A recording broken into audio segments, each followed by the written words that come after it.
Welcome in, you rascals. Tobin here with you. Thanks for checking out the channel. Hope everybody's doing fantastic. I hope you're getting your mind right for a monster game coming up. Dolphins and Bills, Sunday Night Football. Subscribe here. Subscribe to the 560WQAM YouTube page. You guys can watch Game Day Uncensored. We come at you 4 hours before the pregame show, before the kickoff, 4 hours of pregame coverage for you. You guys can watch that on Miami 560WQAM's YouTube page. Check that on out. I always put that link in the description. So subscribe here, subscribe there. Mean a lot to me. Let's dive into Hard Knocks, episode 7, as we started off home with Jason Sanders, and they did not give Jason Sanders much time to enjoy his home life. We saw him make a pizza, and that was about it. Although it did look delicious. I'll give Jason Sanders some props. Looks like he makes a mean homemade pizza after his 5 field goal performance. You know, gave you the Kobe or the Greg Popovich. I don't know who you wanted to go with his count of 5 for the field goals, but you know, it was a delight. You know, they're very proud of him. Jeff Wilson was like, let me get some of that good mojo rubbing on over here.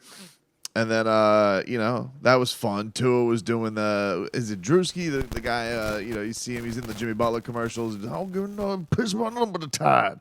So he was doing that bit for a while. But the big news, I would say, in all of the pregame action, finally, a little FaceTime with Fangs. And it was a delight because they were going over, Mike McDaniel was doing his little pre-week speech. He's talking about Lamar Jackson. He's a video game.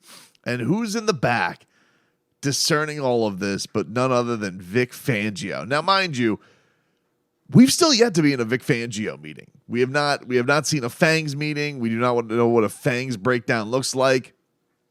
We've been in a bunch of other people's, Campanelli's, the DN's coaches meeting room. I think we've seen Sam Madison do some we've not seen Fangs do bleep. Now, he did do like a brief sit down. It seemed like Hard Knocks. They got a marvelous line out of him in this one where it was just like, yeah, hopefully we get Holland back. That was it. That was pretty much all we got from Vic Fangio from the interview standpoint. We did get him mic'd up at a practice, and it was fascinating to hear him because he was like, Lamar, it was a huge preview on what Lamar Jackson was about to do, which was spank the Dolphins.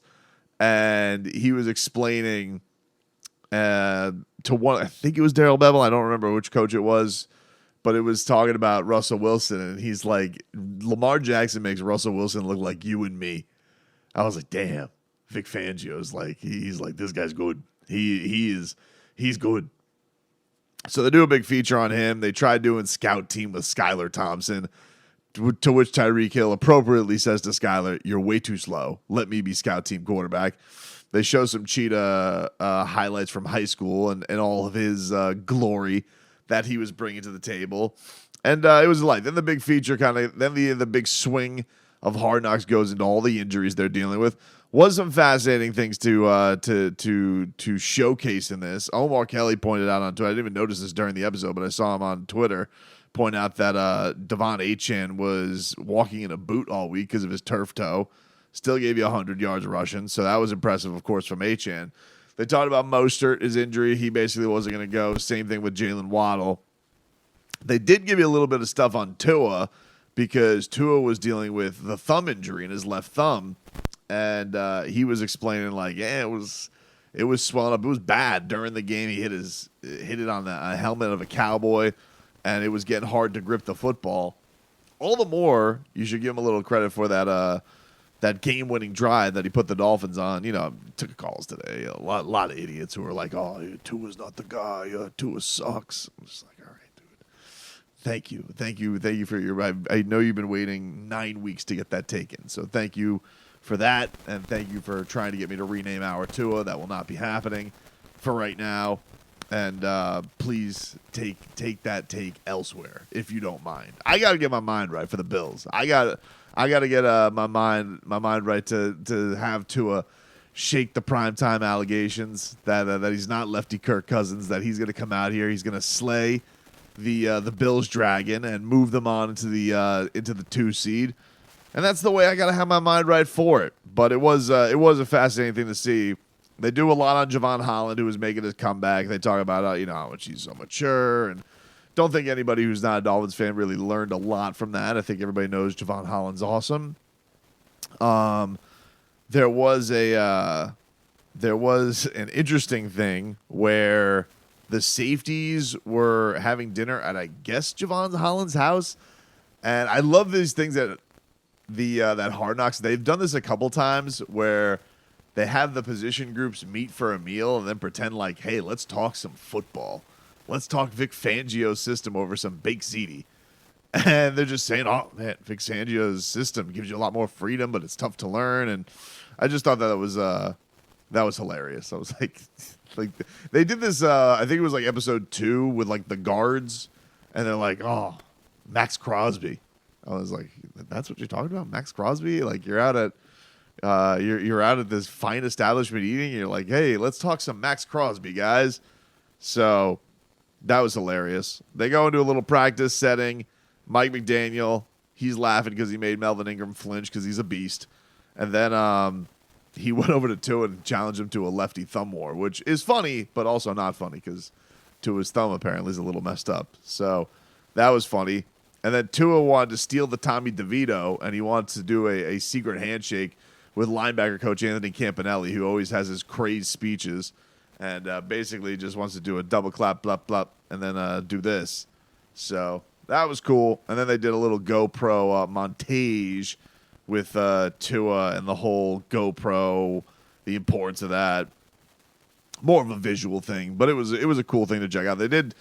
I think the interesting thing, and I think they probably explained this too at camp, where like the big benefit of that is not even visual; it's auditory, so that the guys can not only hear the cadence but just hear the play calls as opposed to just reading it. They now can hear what the play is, and then boom, this is how you see it executed. So that was the week of practice leading into the disaster that was the game, and I was curious to see a couple of things from this because there wasn't a whole lot of pregame goosies. There wasn't like the funny Dan Marino moments or anything like that.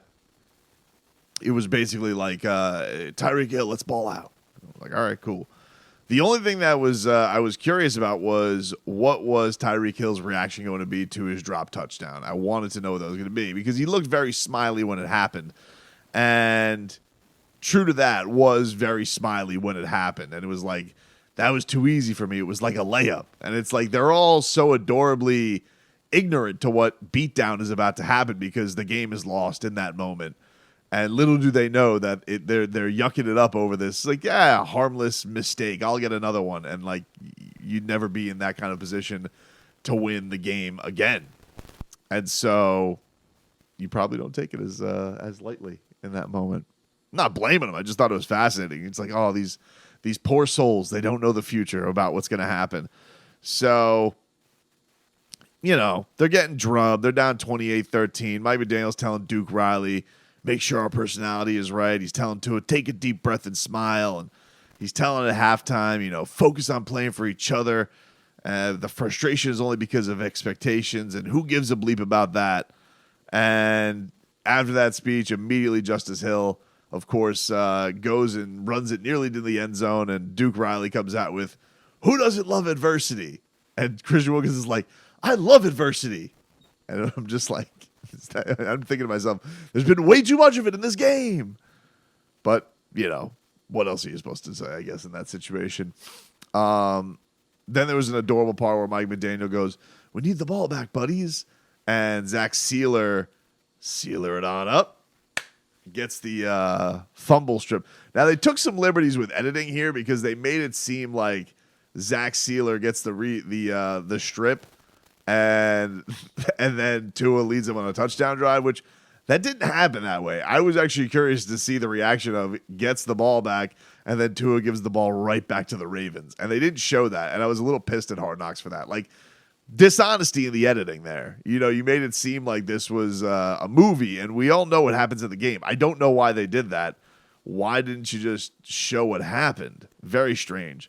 So, anyway, Tua takes the late hit. He goes to Mike McDaniel. He says that he's good. He got a little knocked up going on down to the ground.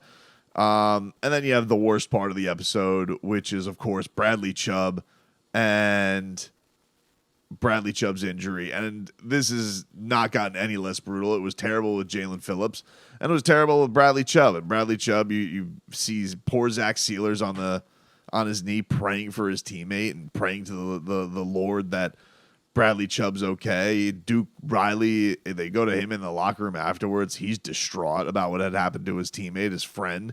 And Bradley Chubb's writhing in pain on the ground, saying he can't even move his leg. He's in so much pain. It's football, dude. It's brutal. It's that has definitely been the hardest stuff in Hard Knocks to watch. Has been his injury and JP's injury.